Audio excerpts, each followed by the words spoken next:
은 사무엘상 16장 1절부터 13절 말씀입니다. 사무엘상 16장 1절부터 13절 말씀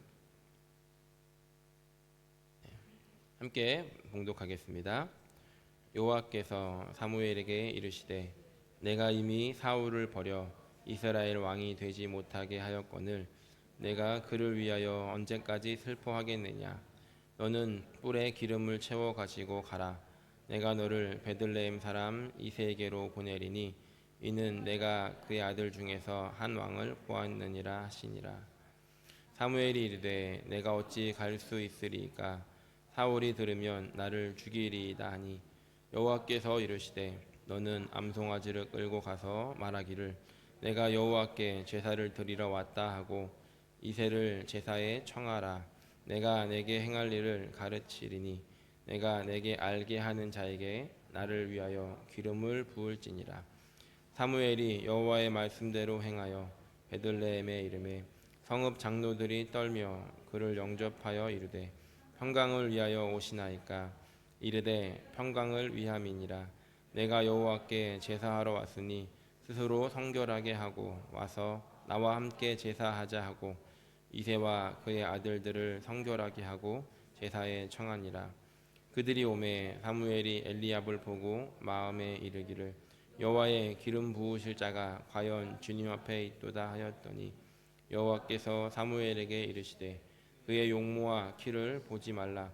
내가 이미 그를 버렸노라. 내가 보는 것은 사람과 같지 아니하니 사람은 외모를 보거니와 나 여호와는 중심을 보느니라 하시더라. 이새가 아비나답을 불러 사무엘 앞을 지나가게 하매 사무엘이 이르되 이도 여호와께서 택하지 아니하셨느니라 하니 이새가 산마로 지나게 하매 사무엘이 이르되 이도 여호와께서 택하지 아니하였느니라 하니라.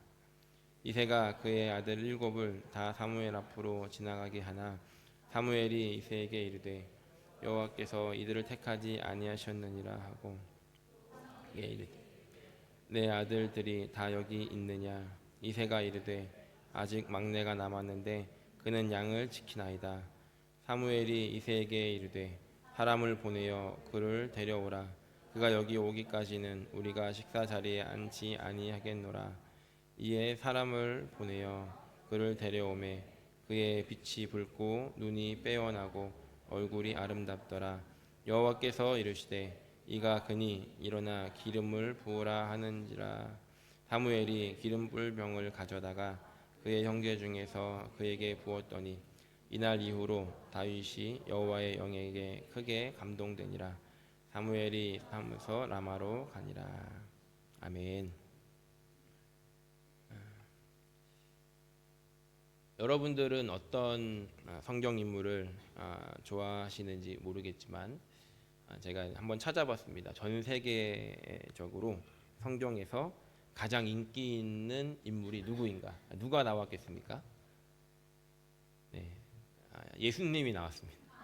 네, 예수님은 따라갈 수 없는 그런 분이셨고 유대인들에게 물어봤습니다. 누가 여러분들에게 가장 좋아하는 그리고 가장 의미 있는 사람입니까? 라고 할 때 2명을 얘기했는데 한 사람은 모세였고 한 사람은 다윗이었습니다. 여러분들 중에도 다윗을 좋아하시는 분이 많이 계실 것 같습니다. 학생들이나 집단들께 좋아하는 성경인물 3명을 뽑으세요 그러면 웬만하면 3명 안에 꼭 들어가는 분이 다윗입니다. 예전에 한 학생에게 물어봤습니다. 누구를 좋아하냐고 했더니 다윗이 가장 좋다는 겁니다. 그래서 왜 좋아하냐고 물어봤더니 왕이 되었잖아요 라고 대답을 했습니다. 그냥 왕이 된 거가 좋은 겁니다. 그래서 어떻게 왕이 된 줄 아냐고 물어봤더니 모르지만 일단 왕이 돼서 좋답니다. 만약에 누군가 저에게 다윗이 겪었던 그 모든 일들을 겪으면 왕이 되게 해주겠다라고 한다면 저는 거절할 겁니다. 왕이 되기는 했지만 왕이 되는 과정도 왕이 되어서도 참 쉽지 않은 인생을 살았던 사람이 다윗이기 때문입니다. 그럼에도 불구하고 다윗에 대한 평가는 다른 사람들과 다른 하나님의 평가가 있었습니다. 저는 앞으로 12주 정도 동안 여러분들과 함께 다윗의 이야기를 나누려고 합니다. 제목이 누가 왕이 될 상인가? 누가 왕이 될 상이겠습니까? 후대에 다윗이 이제 모든 시간을 지난 후에 이제 신약 시대로 왔을 때 사도행전 13장 22절을 보면 이렇게 기록을 합니다. 바울이 전도 여행을 다니면서 비시디아 안디옥이라는 곳에서 선포한 말씀이고, 아마도 저 말씀은 다른 곳에서도 많이 선포했을 것 같습니다. 함께 읽어보겠습니다. 패하시고 다윗을 왕으로 세우시고 증언하여 이르시되 내가 이새의 아들 다윗을 만나니 내 마음에 맞는 사람이라 내 뜻을 다 이루리라 하시더니. 아멘. 다윗에 대한 평가는 하나님께서 내 마음에 맞는 사람이다라고 다윗을 평가하셨다는 것이죠. 저것은 다윗을 향한 하나님의 평가이기도 했지만 그 당시에 유대인들에게 있어서도 이 다윗에 대한 평가가 저런 모습이었다는 겁니다. 그래서 다윗이라고 하는 사람을 하나님의 맞는 사람이라고 사람들은 생각했다는 것이죠. 예전에 봤던 성경은 하나님 마음에 합한 사람이다라고 썼기 때문에 아마 또 그것이 익숙하신 분들도 있을 것 같습니다. 그런데 저 원문을 이렇게 풀어서 보면 내 마음을 따르는 사람, 내 마음에 맞는 사람이라는 의미를 가지고 있습니다. 영어 번역들은 조금씩 다르긴 하지만 대부분은 그 마음에 따라가는, 그 마음에 맞춰 있는 사람이라고 번역을 하게 됩니다. 최근에 이런 질문을 스스로 한번 해보았습니다. 말씀을 묵상하며 나는 하나님의 마음에 맞는 사람인가? 라는 질문을 던졌습니다. 나는 하나님을 따르고 있는 사람인가? 라고 하는 질문을 던졌는데 하나님을 따르고자 하는 마음은 있는데 하나님의 마음에 맞는 사람인지는 잘 모르겠더라고요. 저를 이렇게 돌아볼수록 부족함들만 가득하고 진짜 어떻게 이런 인간이 하나님이 불쌍히 여겨서 이렇게 목회자의 길을 가게 하셨나, 이런 생각들을 참 많이 하게 됩니다. 저 개인적인 생각이었는데 그러면서 이런 질문을 또 했습니다. 어떤 질문이었냐면 우리 뉴카슬 순복음 교회는 하나님의 마음에 맞는 교회인가? 우리 뉴카슬 순복음 교회는 하나님의 마음을 잘 따라가고 있는가? 라고 하는 질문을 또 던져보게 되었습니다. 저 혼자만의 질문으로 나 하나님의 마음에 맞는지는 잘 모르겠다, 따라가고 싶지만 나의 부족함이 너무 크다, 이런 생각에 멈춰 있다가 그렇다면 우리 교회는 어떠한가라는 질문을 던졌을 때 이건 나 혼자만의 문제로 끝날 일이 아니라는 생각이 번쩍 들었습니다. 주님께서 어쨌든 저에게 이렇게 핸들을 잡게 하셨는데 이 중요한 임무를 주셨는데 정신 차리지 않으면 큰일 나겠다는 생각을 하게 되었던 것이죠. 그래서 하나님의 마음에 맞는, 하나님의 마음에 합한, 하나님의 마음을 따르는 그런 교회가 되려면 어떻게 해야 하는가, 그런 성도님들이 되려면 어떻게 해야 하는가, 이 답을 우리는 다른 어떤 곳에서가 아니라 성경에서 찾아야 하는 것입니다. 그래서 하나님께서 인정하셨던, 그리고 유대인들이 인정했던 하나님의 마음에 맞는 사람, 이 다윗의 이 일대기를 좀 함께 생각해 보면 우리도 결과적으로는 하나님의 마음에 맞는 사람이 되는 그런 저 여러분들이 되었으면 좋겠습니다. 12주 정도 시리즈로 말씀을 나누려고 합니다. 그래서 가장 중요한, 하나님은 하나님의 마음에 맞는 사람이라고 하셨던 그 다윗의 여정을 함께 살펴보고 또 우리의 삶에 적용해야 될 부분들을 그렇게 적용하는 시간을 가지려고 합니다. 오늘 함께 읽은 말씀은 이 다윗의 등장신입니다. 저 모습은 왕이 되었을 나중의 모습이지만 1절에서는 저거는 다음 주에 제가 다시 한번 설명을 드리고요. 1절에서는 다윗이 등장하는 배경을 간단하게 설명을 하고 있습니다. 저 배경을 저 1절이 등장하게 된 저 배경을 간단하게 설명을 하자면 이스라엘 백성들이 왕이 없을 때 왕을 요구합니다. 다른 옆에 있는 나라들은, 민족들은 왕이 있었기 때문에 그들이 볼 때도 왕이 있으면 좋아 보였던 것이죠. 그래서 하나님께 왕을 요구했고 그 당시에 영적 지도자이자 리더였던 사무엘에게도 왕을 요구하게 됩니다. 그래서 하나님은 이스라엘 백성들에게 어쩔 수 없이 왕을 세워주십니다. 어떤 방법으로 왕을 세우셨을까요? 하나님이 지금 이스라엘 민족에 왕을 세우시는데 제비뽑기를 합니다. 그러니까 우리가 이거를 이렇게 우리의 상황으로 이해를 해보면 대통령을 뽑는데 제비를 뽑아가지고 당첨된 사람이 대통령을 시키겠다는 겁니다. 물론 그 당시에 잘 못 알아듣는 백성들을 위해서 하나님이 선택하셨던 방법이었죠. 그리고 하나님 보실 때 예비하셨던 사람이 있었기 때문에 사울이라고 하는 사람이 제비 뽑히게 됩니다. 하나님께서 이끄셔서 사울이라는 사람이 뽑히게 되는데 뽑아놓고 보니까 사람들도 인정할 수밖에 없는 그런 비주얼이 있었다는 것입니다.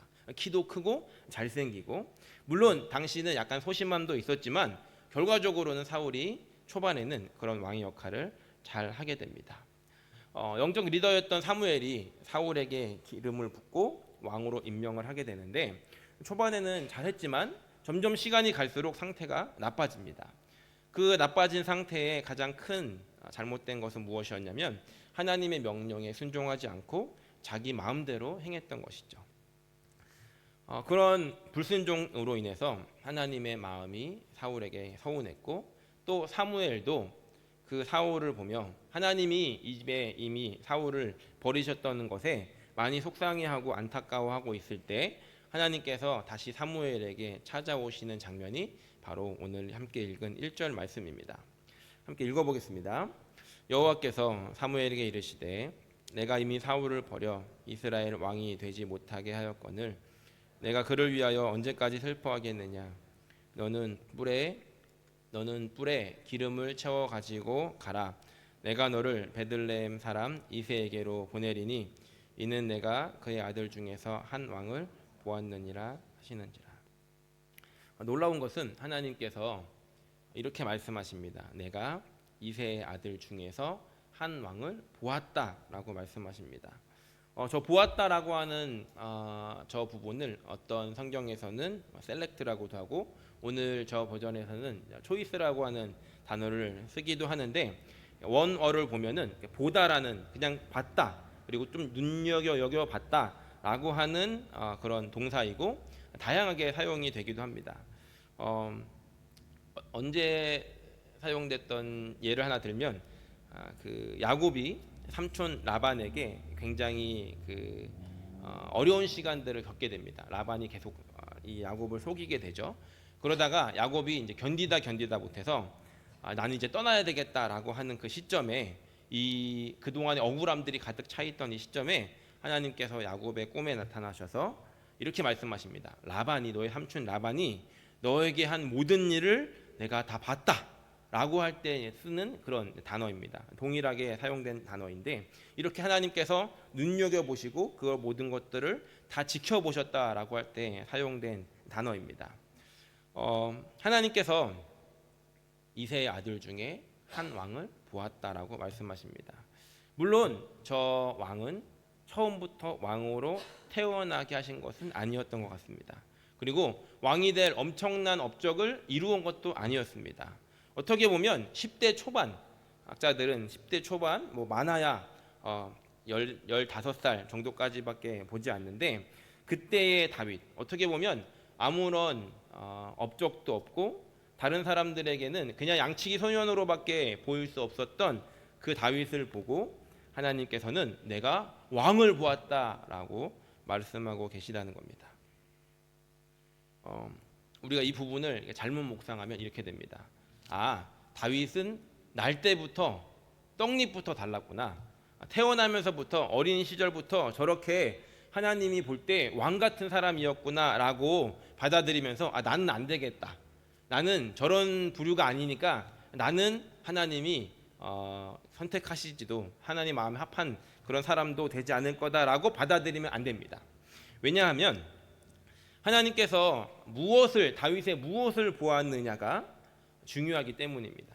어떻게 보면 이 다윗은 이제 막 사춘기를 시작했거나 아니면 지나가고 있을 그런 10대의 어린 아이였고, 그때 하나님은 다윗에게서 무엇인가를 보셨다는 겁니다. 우리가 주목하고자 하는 것이 바로 이 부분입니다.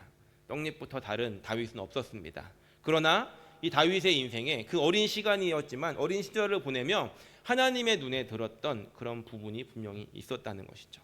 오늘 우리가 그것을 좀 집중해서 보려고 합니다.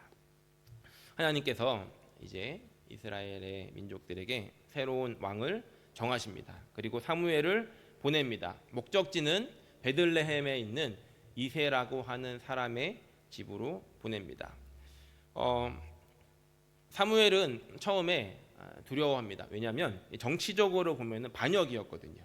사울은 지금 이미 오랜 시간 동안 왕권을 굳건하게 잡고 있었는데, 사무엘이 누구에게 가서 왕을 세우러 갔다라는 소식이 들려지면 사무엘도 어떻게 될지 모르는, 왜냐하면 사울이 지금 제정신이 아니었기 때문에, 그런 상황이었기 때문에 사무엘이 하나님께 어떻게 해야 됩니까? 라고 물어봅니다. 그래서 컨셉을 잡습니다. 컨셉은 신방 가는 컨셉으로 이 예배를 드리러 왔다, 제사를 드리러 왔다라고 하는 핑계를 가지고 이새의 집을 찾아가게 됩니다. 물론 사무엘이 워낙 큰 존재였기 때문에 사무엘의 등장만으로도 그 동네가 술렁이었습니다. 동네 대표들은 떨면서 무슨 일로 오셨습니까? 라고 긴장할 정도로 이 사무엘의 등장이 그 당시에 있었던 이 동네 사람들에게 그런 긴장할 정도의 일이었다는 것이죠.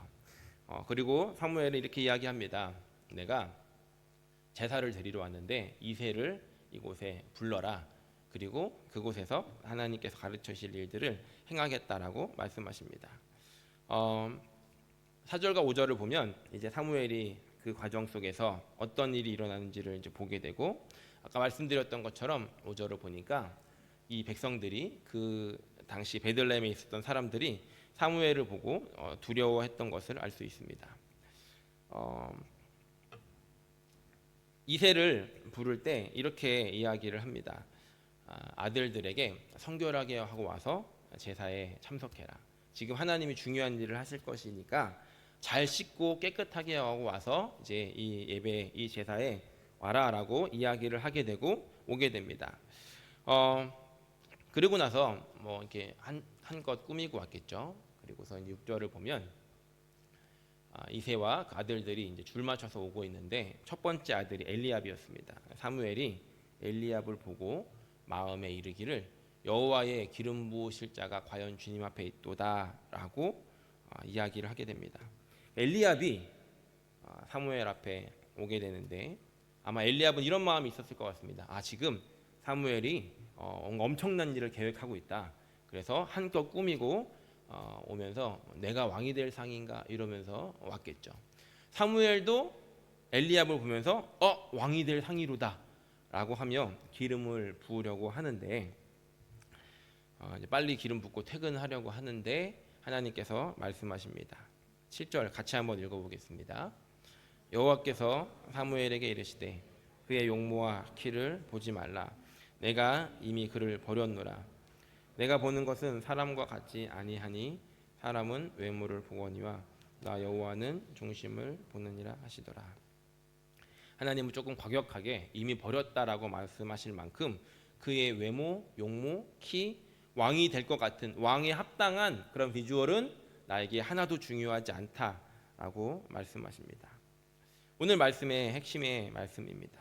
사무엘은 이 엘리압의 외모를 보고 있었습니다.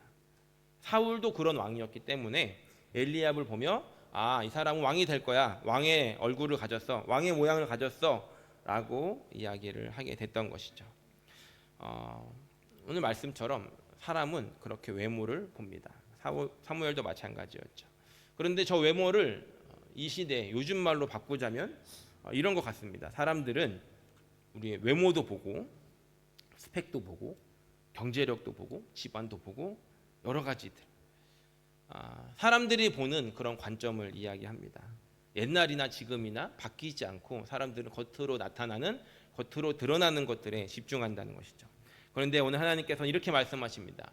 사람들은 그것을 보지만 나는 중심을 본다. 나는 그런 거 안 본다 라고 말씀하십니다. 하나님의 마음에 맞는 사람은 어떤 사람인가? 밖으로 드러나는 조건이 아니라 그 마음, 그 중심이 하나님과 맞는 사람, 그 중심이 하나님께 있는 사람을 하나님께서 보고 계신다는 겁니다.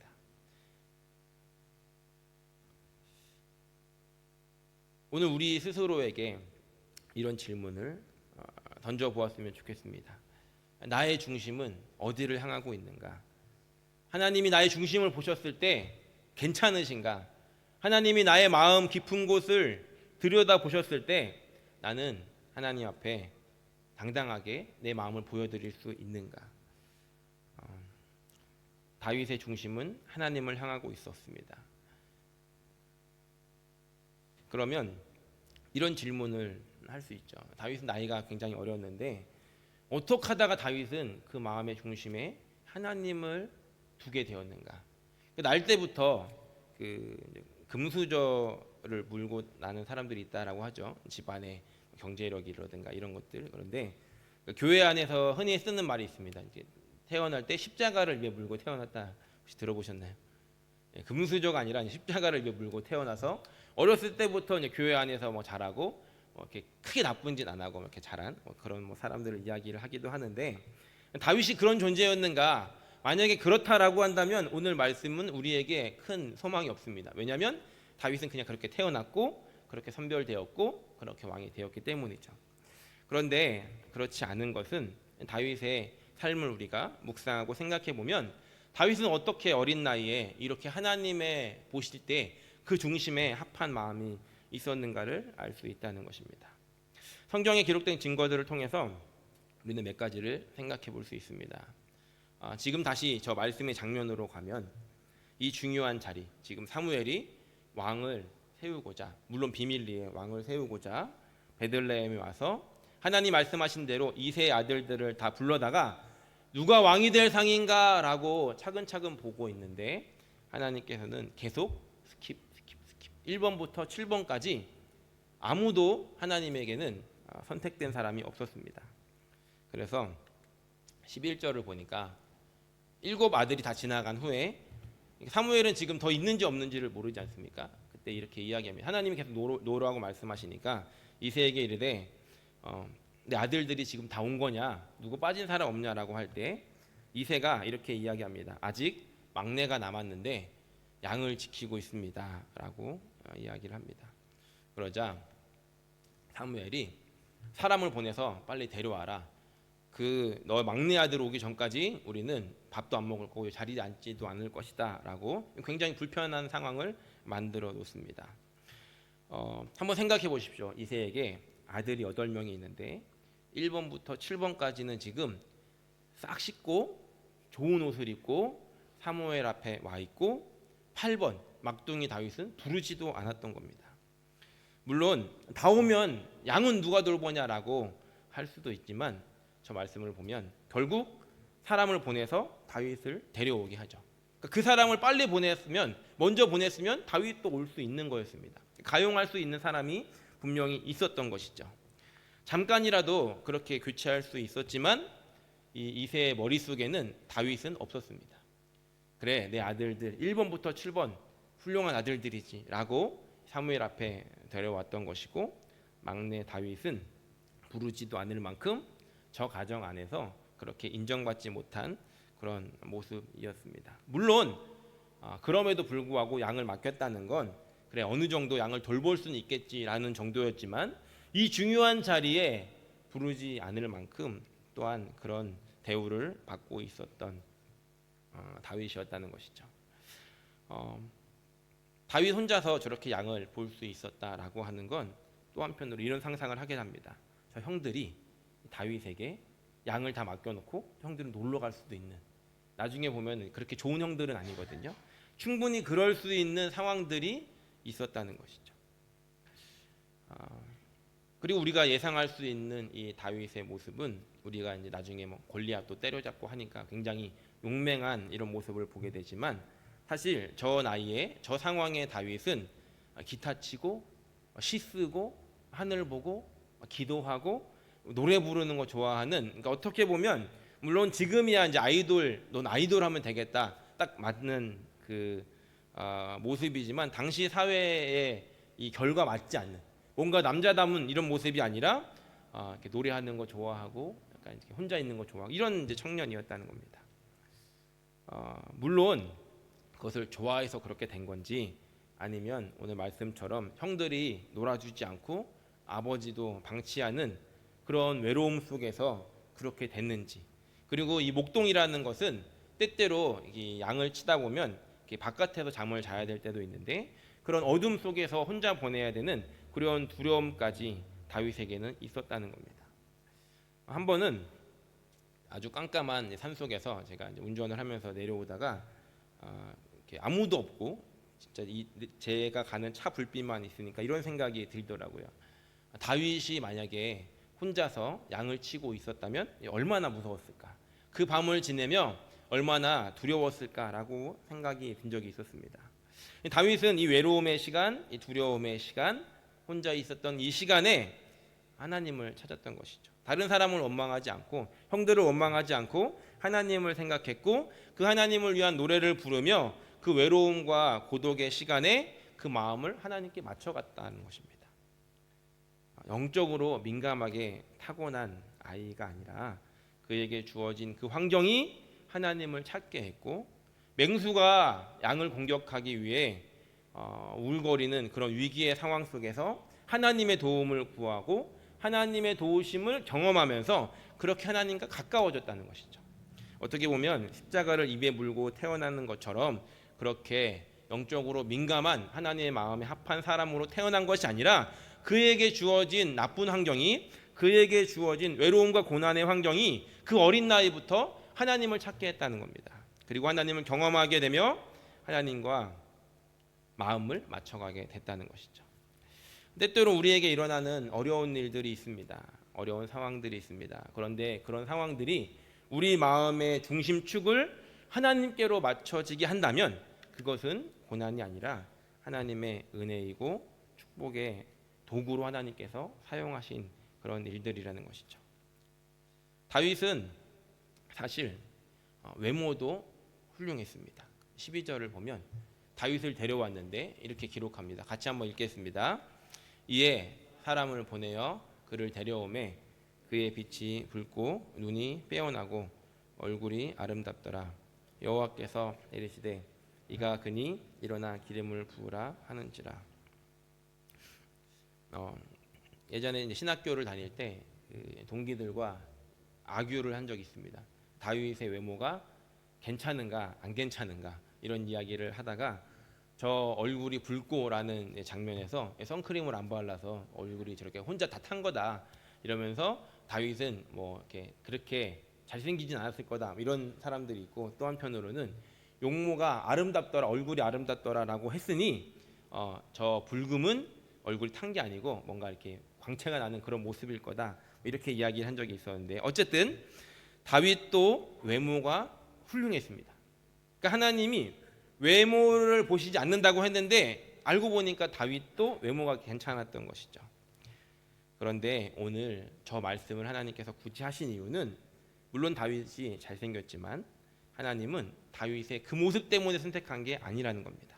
하나님은 외모가 아니라 중심을 보시는 분이시고 내 마음의 중심이 어디 있는지 하나님께서 보신다면 하나님께서 하나님의 마음에 합한 자라라고 우리에게 말씀하신 그런 모습으로 우리가 살아갈 수 있게 된다는 것입니다.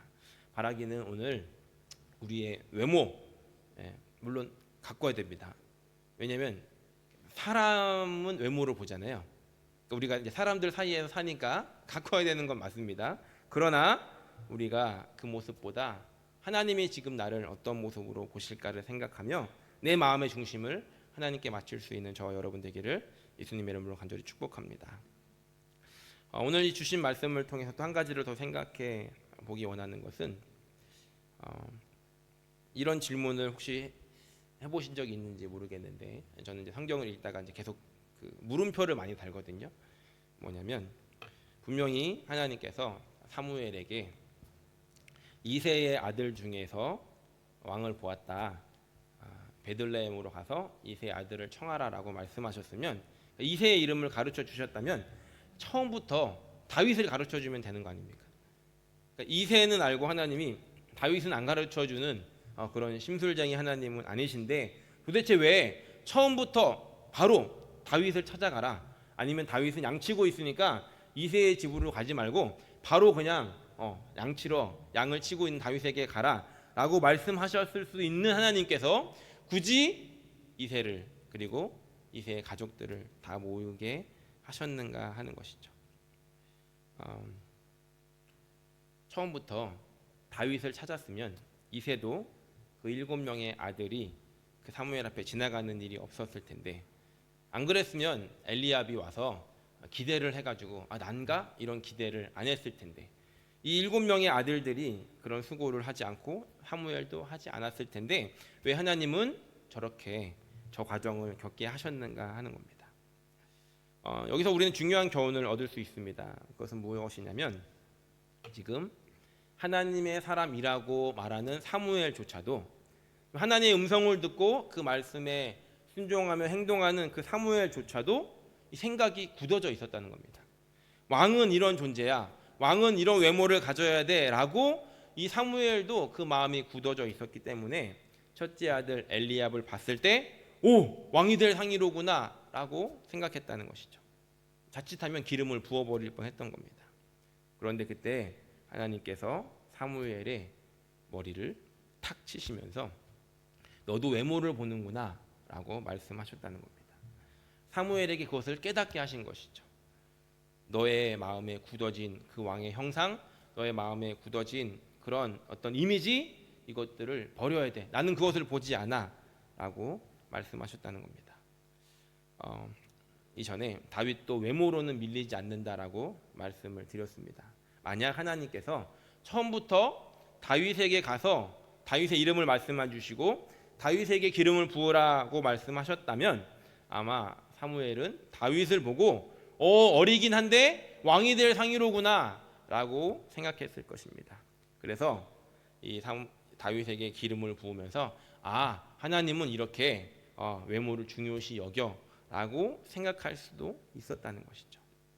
그런 오해를 가질 수 있었던 사무엘을 하나님께서 깨닫게 하시고, 하나님은 누구를 원하시고 누구를 선택하시고 누구에게 하나님의 마음이 향해 있는지를 사무엘에게 가르쳐 주셨다는 겁니다. 이것은 오늘 우리에게도 같은 교훈을 주고 있습니다. 우리가 사람들을 만나며 우리는 그 만나는 사람들의 무엇을 보는가 하는 것을 생각해 보아야 합니다.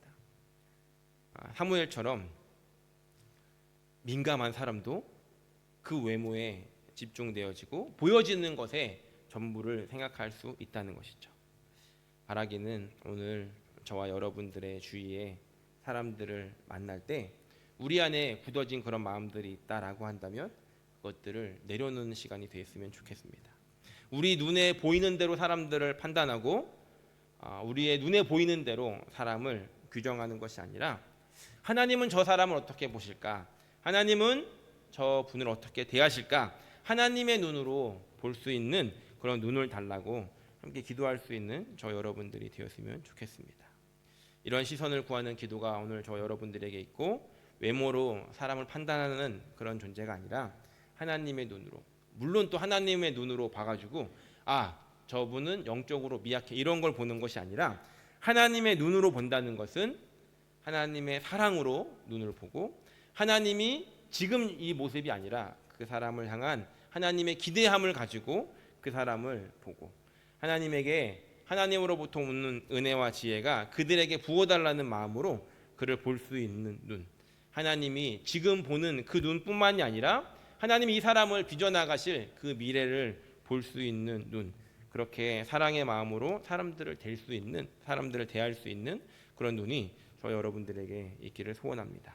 그래서 누구를 보고 왕이 될 상인지를 알아보는 것이 아니라, 누가 왕이 될 상인가를 찾아다니는 것이 아니라, 누가 왕이 될 상인지를 분석하는 것이 아니라, 그 마음에 하나님의 마음, 하나님을 사랑하는 마음을 볼 수 있는 사람, 또한 나의 마음의 중심을 하나님께 맞추며 하나님께서 보실 때 내가 너의 외모, 너의 가진 것 이런 것 말고 너의 중심이 나에게 있구나, 내가 너의 마음과 합하다 왕이다라고 인정받을 수 있는 그런 저와 여러분들이 되시기를 예수님의 이름으로 간절히 축복합니다. 우리 시간 이렇게 찬양 한 장 부르고 기도하기 원합니다.